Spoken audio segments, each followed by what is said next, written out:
Hey everyone, Jeff here. Today I'm going to do a vinyl update, and you'll notice there's a little bit of a change of scenery. It's been a while since I've been shooting videos in my room, but recently I got a turntable up here, so I've been spending a lot of time in my room lately. Just being able to listen to records up here is extremely cool. In my last video, I did ask the VC, what do you think of all-in-one turntables? Have you had any experience with them? Good, bad, anything like that. And I ended up going with the Teak LP P1000, which you can see I have it set up right here. And it's a little bit different than other all-in-one units because, it has one unit with a turntable, receiver, and CD player, and the speakers are separate. So the speakers are actually quite good. I think Teak generally makes pretty high quality stuff. Speakers are very good. Turntable is good. It's certainly more than sufficient for what I need up here in my room. But anyway, I'm just super happy with it, and I figured I'd shoot a video up here just cause. Anyway, got a pretty big vinyl update to do today. Here's the stack. Quite a bit of prog and quite a bit of jazz. So if you're a fan of that sort of stuff, there should be plenty here that you like. And the first thing I want to show here is the Ahmad Jamal trio at the Pershing, But Not For Me. And this is actually one of Ahmad Jamal's most acclaimed albums. And I just started, so I have no input whatsoever. But I think I got this for like $1 at a flea market. So sleeve's a little bit iffy, but the album's like 60 years old or so. So still very, very cool to get this. Let's see. Let's go straight into this stack here. The first thing I want to show is Sky. I found this for $2, and these guys are an instrumental prog group. I've had some of their later stuff for quite a while, and this is their first record, and it's pretty good. Instrumental prog, a little bit of fusion, a little bit new agey sounding. It's not the most demanding progressive rock album ever, but it's quite good, and if you see it cheap, it's worth picking up, I think. Next one here is Heaven and Hell by Vangelis, and this one's notable for featuring John Anderson of Yes on vocals, and it's a pretty good album. I need to listen to it more to really absorb it, but it has quite a bit of interesting moments and definitely a cool record. So very nice to get that. Also got this Crest of a Knave. I'm not entirely sure how to pronounce that by Jethro Tull, and this is one of the later albums. I think this came out in 1987. Yeah, 1987. So well past their peak years. I think anyone would agree. But this is actually a really good album. The production's a little bit dated, but musically it's really strong. There's a lot of great flute playing too, and I don't know. It's a little bit underrated. Just people tend to overlook albums put out by prog groups in the 80s, but this is actually really good and quite progressive at times. Particularly Budapest, the first track on side 2. It's probably somewhere in the 10-minute range, and it's a really, really cool track. So I was very surprised by this in a good way. Another one here is Not Just Another Bunch of Pretty Faces by If. These guys were a progressive group, kind of jazz fusion.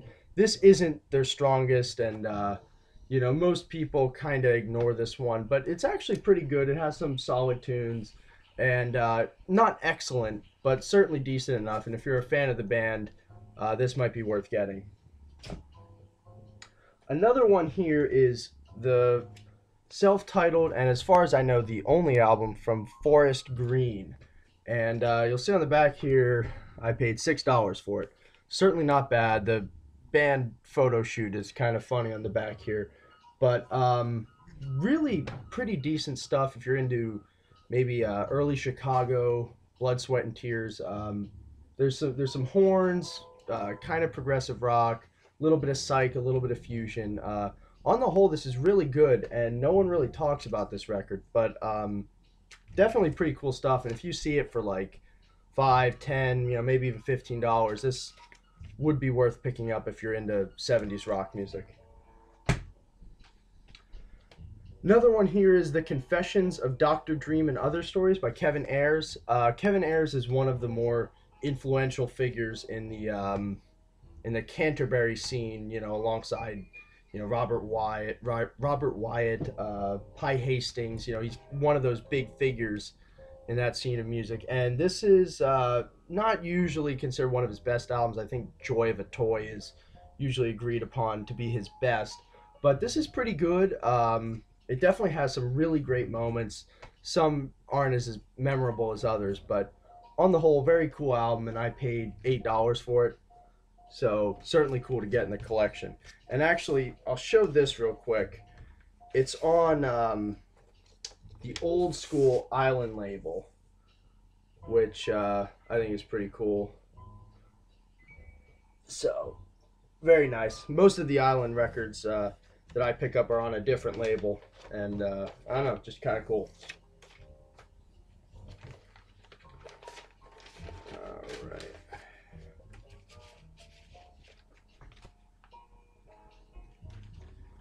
So the next one that I've got here is Trio 64 by Bill Evans.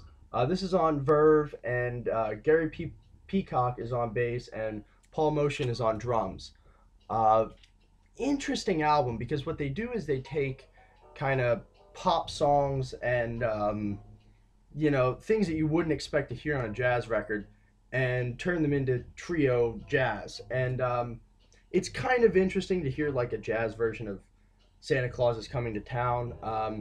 On the whole, this is a little bit too elevator-ish for me. It never really gets a ton of momentum or a ton of energy. It's just kind of bland, in my opinion. Decent album, really great musicianship, but it falls too much into the background music category to really grab my attention. But still cool to get this. Bill Evans, of course, is a fantastic pianist and really good musician all around. Next one I want to show is The Dreams of Children by Shadowfax. This is on Windham Hill, and it's really, really good. With Shadowfax, a lot of people tend to dismiss the stuff after Watercourse Way for just being too new agey, too much like other stuff on Windham Hill, but I really, really like this. It's sleek, the production is incredible, and the instrumentation is unique, and the whole thing is just really, really can't talk today, well written and well played. So I'm happy with this. I really like this band, and if you get a chance to pick this up, which you know this isn't too uncommon to find cheap, I would definitely recommend that. Now, actually, the next one here is a classical record. I don't listen to a ton of classical, but there are some composers that I like a lot, and Gustav Holst is one of them. And this is his Planet Suite, conducted by Eugene Ormandy for the Philadelphia Orchestra. So I got this for 20 cents at a thrift store, and the Planets, you know, it's one of those classical pieces that is extremely relevant in more modern music. You know, like Mars, the Bringer of War, has been featured in so many progressive rock and heavy metal albums. Like Symphony X has used that in the Divine Wings of Tragedy.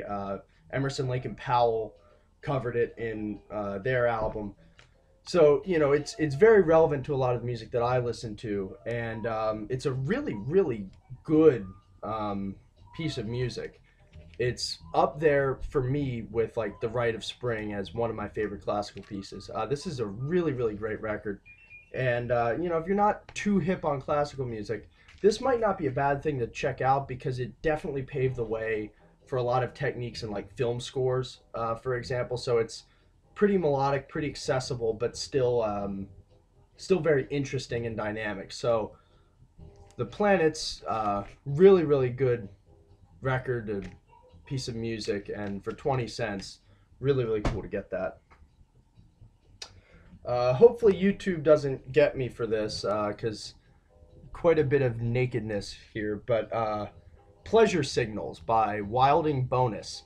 And this is fusion, and I picked this up without really knowing too much about it, but I was just looking at it, and Phil Collins plays drums on some of the tracks, and it's essentially Brand X. It's a lot like Brand X, and if you're a fan of that style of British fusion, where it's a little bit more polished, say, than a lot of American fusion, it's not quite as funky.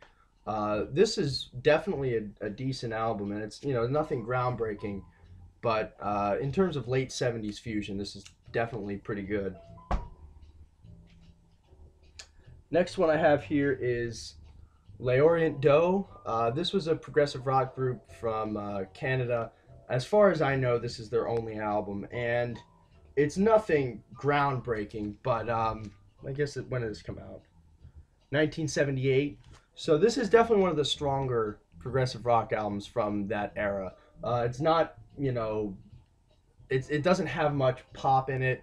Very, very on the symphonic side of progressive. If you're a fan of maybe Genesis, Vandergraaf Generator, Harmonium, this might be worth picking up. I don't know how easy this is to find. I only paid $8 for it, so I kind of lucked out. But this is definitely a cool record.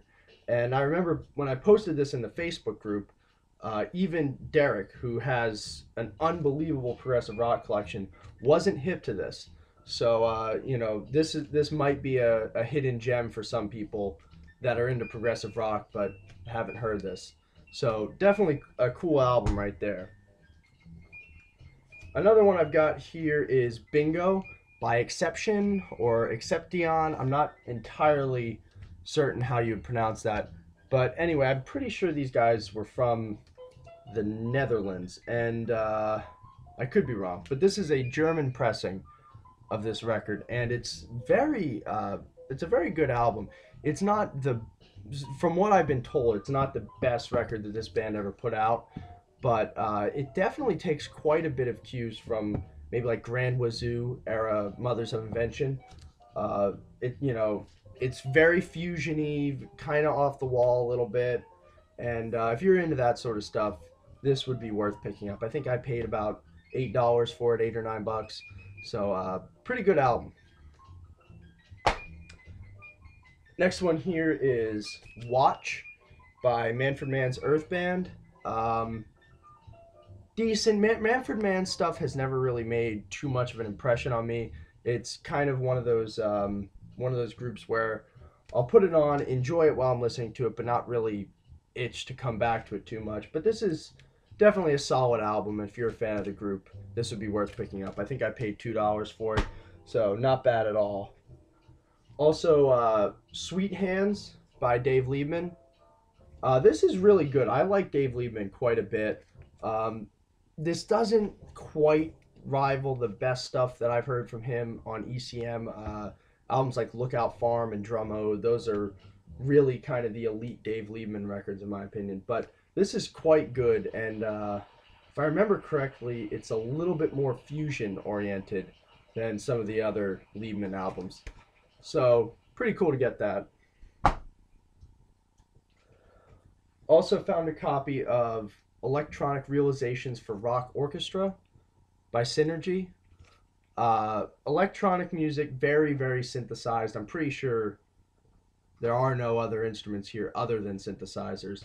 And it's actually really, really good. It's a little bit dated, but compositionally it's strong. It has some pretty memorable moments. And if you're into progressive electronic stuff like Tangerine Dream, Kraftwerk, Klaus Schultz, so on and so on, this might be worth your time. You know what? I'm going to flip the record here. Why not?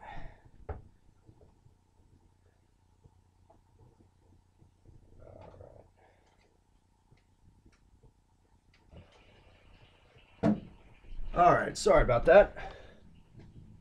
Also found a copy of, I think this is just self-titled, but I might be wrong. Patrick Moraz, best known for playing with Yes on the Relayer album and also with the Moody Blues.